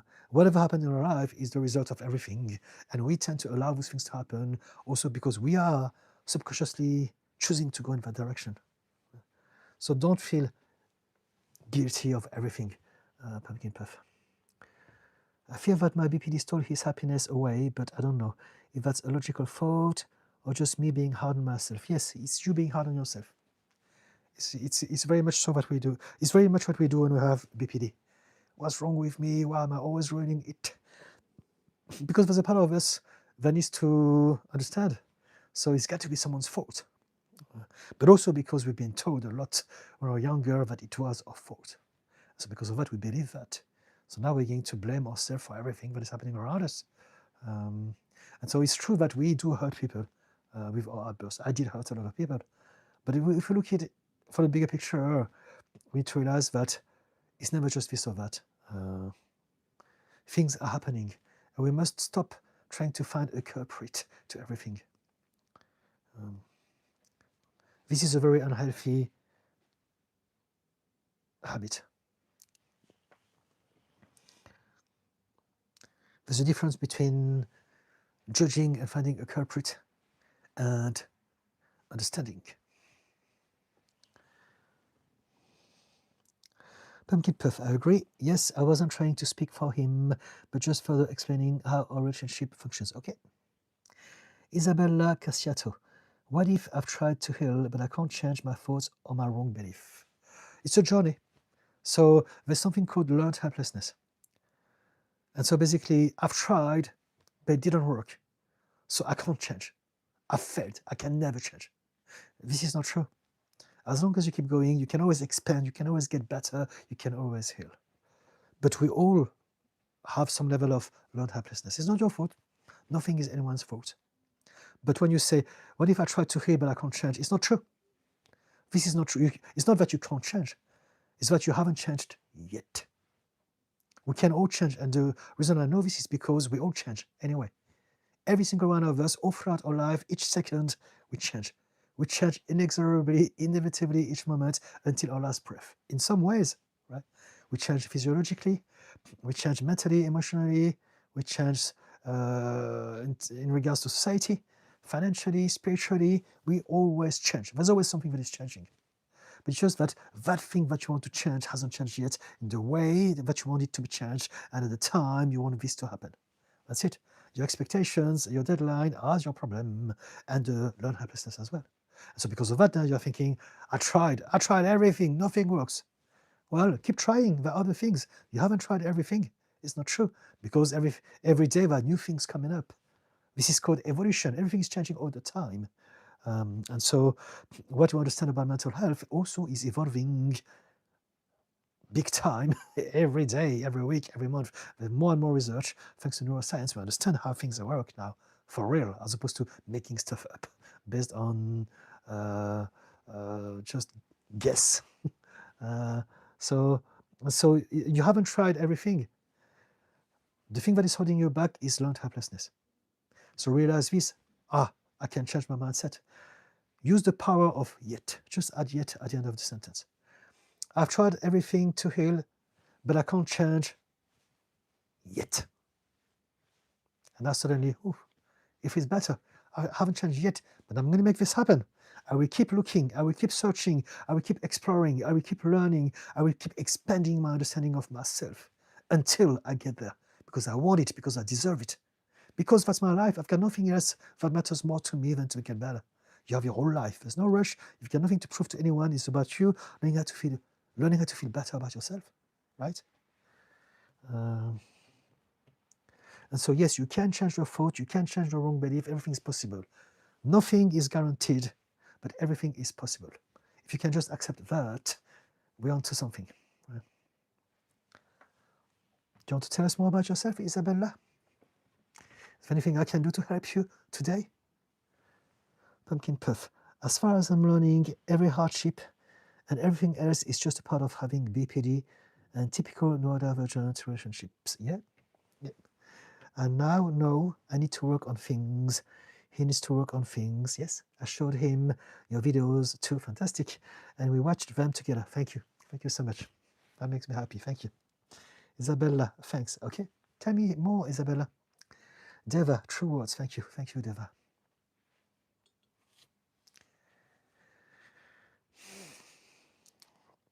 I'm going to stay another 20 minutes if you still want me around. I typically come live from 6 to 8 p.m. UK time. So 20 more minutes. We still have time for big topics if you want.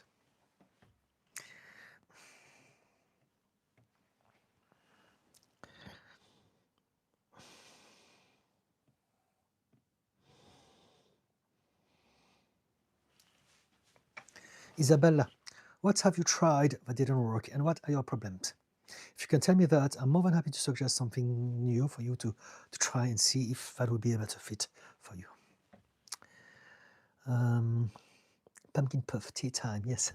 Isabella, I have CPTSD from a narcissist, abusive relationships, lots of chronic pain and psychologically. Okay.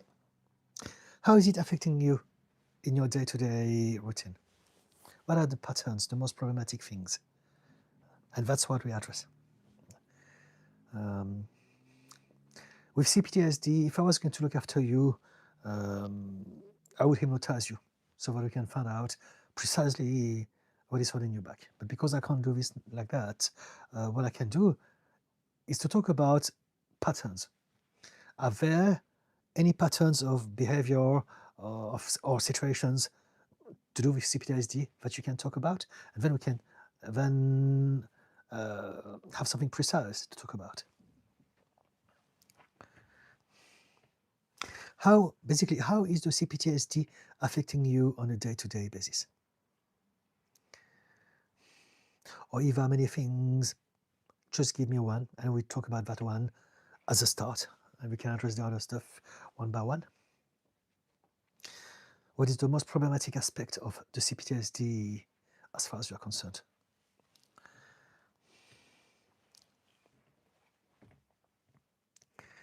If you have a lot of chronic pain, it's important to realize that it's also connected to unhealed emotional wound.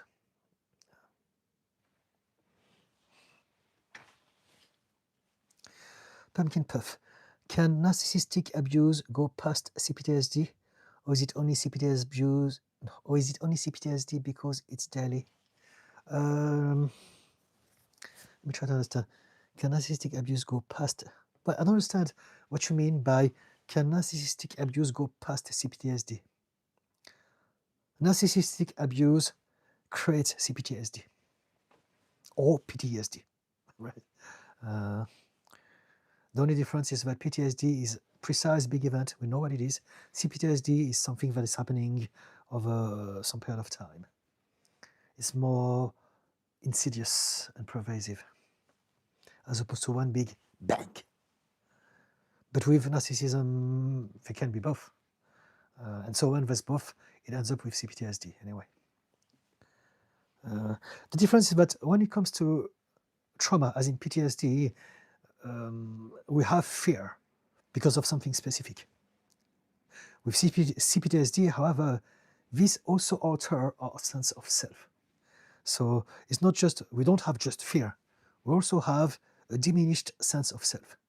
The way we see ourselves is very small, very negative. Yeah. That's one of the differences as well.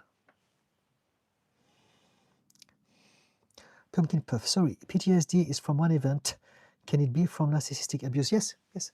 So if someone is a narcissist and they attack you in any which way, That's a big T trauma.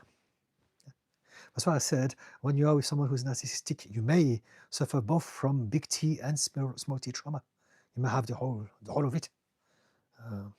But typically, again, with CPTSD, there's a dent into your sense of self.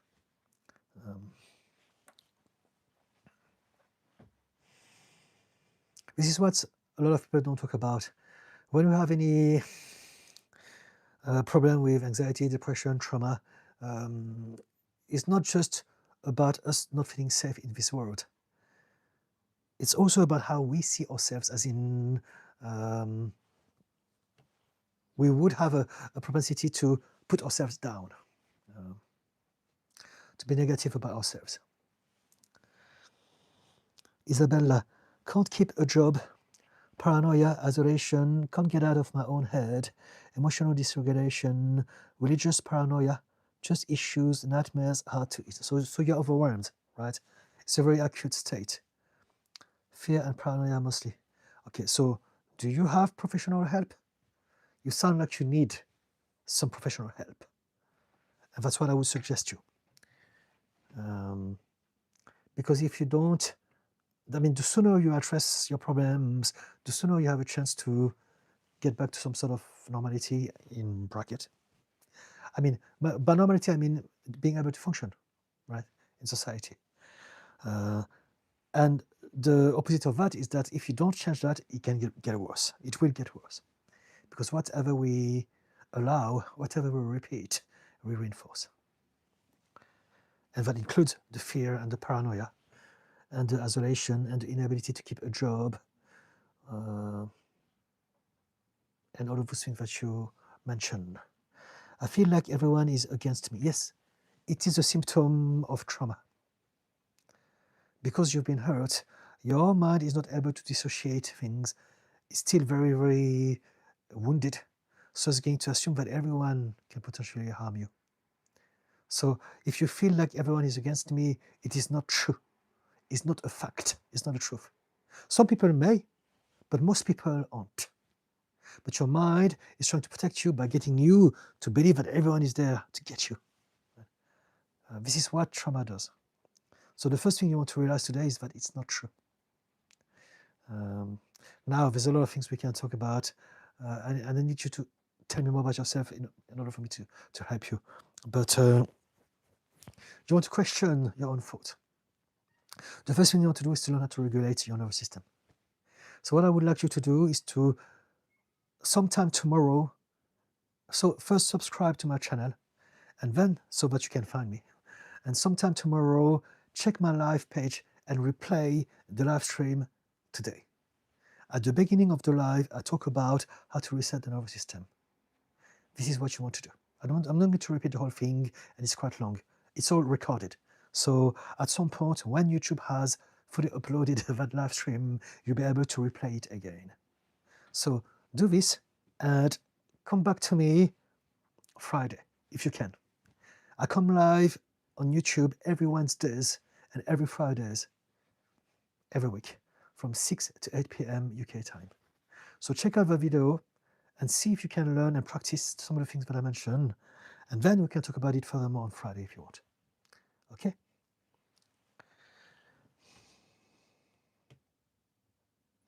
But whatever that you're going through, there's one thing that I want you to know, is that there is a solution to your problem. There is a path, there's a way, there is an entry point. All we need to do is to find out what it is. And eventually you will be able, even if it seems like disaster, like a mountain of shit, but there's a way for all of us, regardless of how bad it seems. I and many people that I look after and many people that I know have been through those situations, or maybe a whole lifetime of it. And yet we found a way out of it. So whatever you feel, whatever you think is not the truth. Nothing lasts forever. Things change all the time. Now, what matters is what we want to change and in which way. But things are changing all the time anyway, already, anyway. And so accept that if you feel that everyone is against you, it is precisely what your mind wants you to believe because of the trauma. It's trying to protect you, but it's not true. Do you believe that I'm trying to attack you now? I hope not. And do you believe that everyone that you know are there against you? If you have paranoia issues, again, seek professional help. Or if you have a little bit of trust in me, come back here. I'm more than happy to talk to you every single week. That's why I do what I'm doing. Right? During the live streams. Janine Vegan. Janine Vegan. Really enjoy your shorts that have come up on my feed. Subscribe. Thank you so much, Janine Vegan. Isabella Cachato, thumb up. Okay. Thank you so much. Thank you, Isabella. When we're in a dark place, we're talking about splitting with BPD, with pumpkin puff. And basically, again, it's that state of survival where we don't have the luxury to analyze things and find out the nuances of life. In those moments, it's got to be all or nothing, right or wrong, black or white, safe or dangerous. And that's why your mind wants you to believe that everyone is trying to get you. But also we may think nothing is ever going to change. It's too bad. I'm too far down in my pit of misery. And it's not true. It is, again, what the experience wants you to feel and believe and think. But nothing lasts forever. Nothing lasts forever. You know it. Life doesn't last forever. And nothing within our life lasts forever. And so neither the good things or the bad things last. Things are always moving, fluctuating, changing all the time. And so accepting that is a start.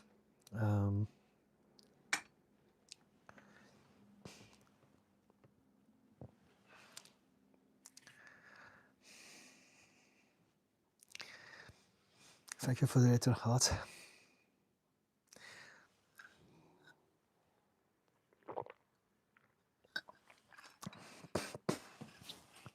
Pumpkin puff. Not everyone is awful, but the few that were in the past make us think that everyone is. Yes, because we've been hurt by them and our brain wants to protect us from the hurt. So it's going to assume, just in case, that everyone is bad. The world is full of people. And if we use our rational mind, it's impossible to believe that everyone is bad. But if we watch the news, if we go on TikTok and we see what is happening in the world, we're going to think that everyone is bad. But it's not true. It's just because the news, the medias, and our mind are focusing on those guys. People who hurt others make more noise. They're more visible. They're louder. So we notice them more. But they're not more numerous. And the simple way to address this, and I talk about it often, is that if you are looking at the state of the world and you see, those guys, bad guys, then also look at the guys who are fighting them back. They're the good guys. Just by shifting your perspective and thinking, oh, gosh, I applaud those guys to be so brave. It's amazing. I love that they're doing this. Now suddenly, same situation, but you're looking at the better guys and you feel better about the world because they're good people as well.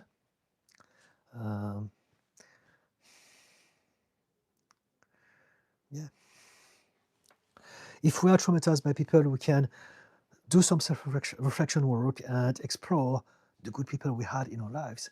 We can remember, who was good to me? What happened to me? I like that person. That person was so kind to me. I was so blessed to have known that person. And then the more you do this, the more you're reminding your mind that there was a lot of goodness, a lot of good people, a lot of people that made you feel safe, a lot of people that made you feel seen, a lot of people that made you feel supported, accepted, important.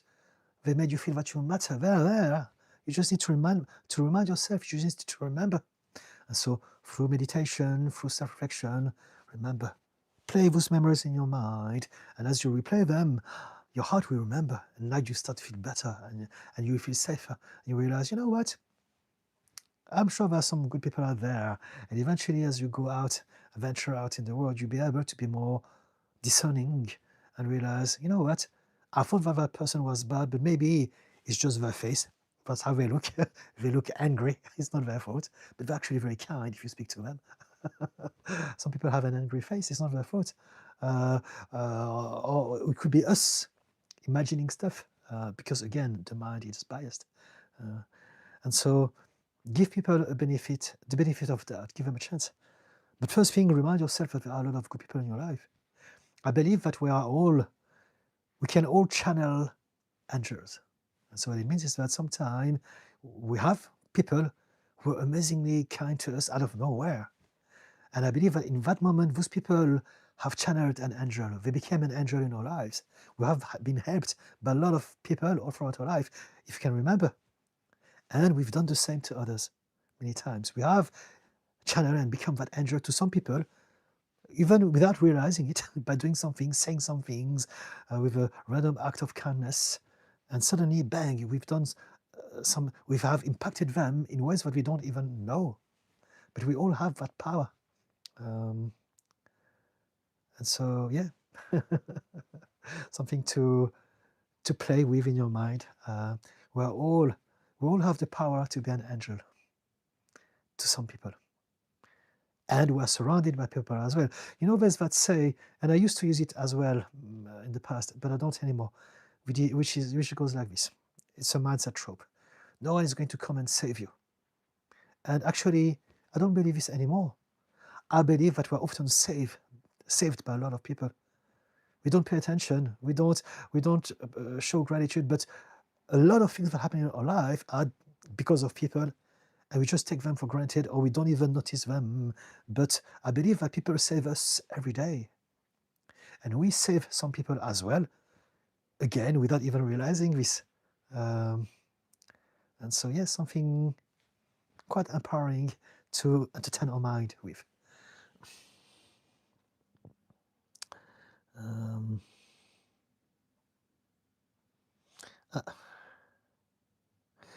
Internet cancer.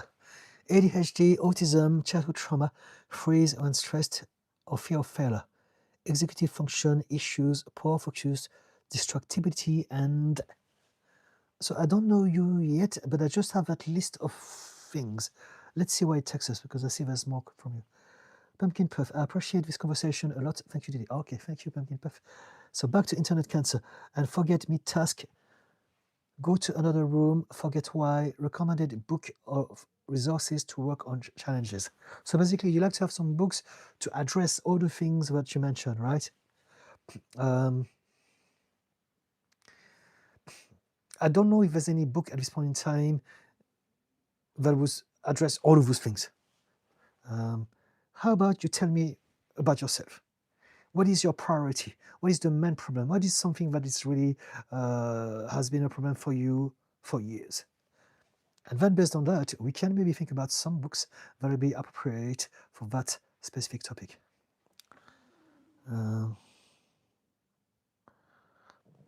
There's one book that I can recommend you, just because your first word is ADHD. So it tells me that it's the first thing that you had in mind. And there's a book called Scattered Mind from Gabor Mate. And it's about ADHD, but also about ADHD in regards to trauma. And it's a very, very, very powerful book. If you haven't read it, check it out. Dr. Gabor Mate, Scattered Mind.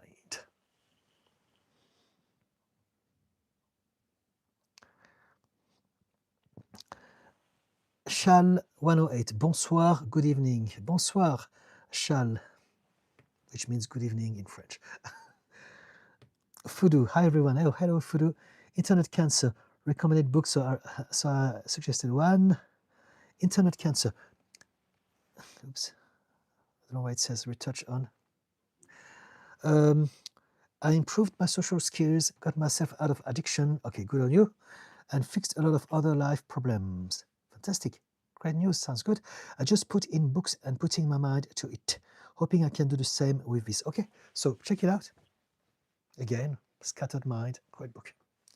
Pumpkin Puff, when you said remember, I thought of Mufasa from Lion King. I don't know, I've never seen it. I've seen some clips, and I know there's a lion that holds a baby, and they sing, and there's some giraffe, but I never watched the Lion King. But right, fair enough. I'm sure that it's a very positive reference. I like to assume. Internet cancer. Hey, actually, I was hanging out, and now I need to go. So I won't have a chance to pay attention, but I appreciate you being here. Okay, no worries. Scattered mind, thank you. Okay, there you go. So you get information. Okay, it's 8 o'clock. So it's time for me to go. Guys, it was a pleasure doing that live today with you. Again, just so you know, I am on TikTok and on YouTube. I post short videos every day, but on YouTube, I post one long form video, horizontal one, once a week. So do check it out. If you haven't subscribed yet and you enjoy that, do subscribe, please. Your support is appreciated. Check out my long videos. The last one that I put out just today is about procrastination. It's called Beat Procrastination in 7 minutes. Right. So check it out if you have problems with procrastination, and let me know in the comment section how you feel about it. I take requests for future videos, and also I come live on YouTube every Wednesdays and every Fridays from 6 to 8 p.m. UK time, and all of my live streams are to be found the next day whenever it's uploaded on YouTube, so that you can replay it if you want to retrieve any information that I may have given then. Okay. And also, if you need more details about me as a therapist and coach, there's a link on my bio to my website. Okay. Let me read the last comment. Lady White, goodbye, Didi. I enjoyed the whole session. Thank you so much. Thank you. JJ42, thank you. Goodbye. Thank you. Lady White, see you again Friday. Yes. Thank you from Uli87. Pumpkin Puff, thank you, Didi. Again, I hope you have a great evening and you get some well-deserved rest. I hope to see you Friday. Yes. Kenzie Smith, hello. I just watched the procrastination video. Really helped. Thank you. Okay, fantastic. Well done. Thank you. Yes. Guys, check it out. I'll see you Friday if you can make it. If not, sometime next week. If not, whenever. I love you all. Look after yourself. Remember to be kind to others if you can. But if you can't, at least be kind to yourself, because everything starts with that, with this. Okay? Thank you. Have a good day. Have a good night wherever you are. Bye-bye for now.